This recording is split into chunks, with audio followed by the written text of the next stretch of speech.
ژمارەیەک خوێندکاری قۆناغی 12 ئامادەین لە کەرکووک بەهۆی هەڵە لە هێنانەوەی پرسیارە وزاریەکانیان لەوانەی کیمیا هۆڵی تاقیکردنەوەکانیان جێهێشتووە.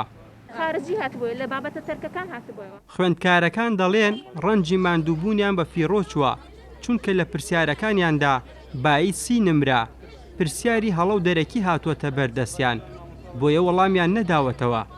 لە هۆڵێکی تاقیکردنەوە کە 56 خوێندکاری تێدا بووە 52 خوێندکاریان تاقیکردنەوەکەیان دواخستووە. زۆرینەی پرسیارەکان گران بوو دەرەکی هاتبوونەوە. هەندێک لە پرسیارەکان کە ئەم ساڵ بۆ ئێمە تەرکرا بوو ئەوانەشیان هێنابووە. ئێمە ساڵێک زیاترە ئێمە خەریکی خوێندینین ئەخوێنین هەوڵ ئەدەین زۆر ماندوو بووی کەچی ئێمە هەر لە زیادە ماندووبوونەکەمان ڕۆیی. 56 تەلەبەمان هەبوو لە کۆی گشتی قاعەیەک 56 تەلەبە تەئجیلی کردبوو بێ لەوەی کە هەندێک تەلەبە هەر نەهاتبوون بۆ ئیمتیحان.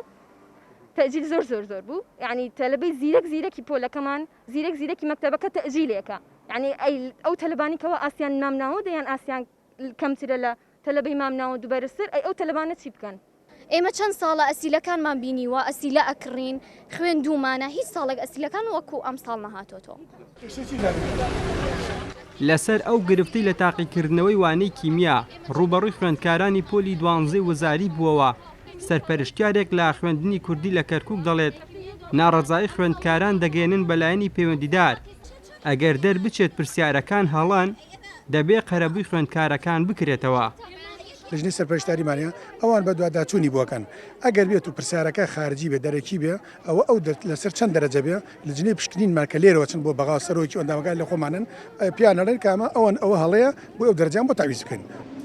2 ساڵە بەسەر یەکدا هێنانەوەی پرسیاری هەڵە و دەرەکی زیانی زۆری بە خوێندکارانی خوێندنی کوردی گەیاندووە لە شاری کەرکووک.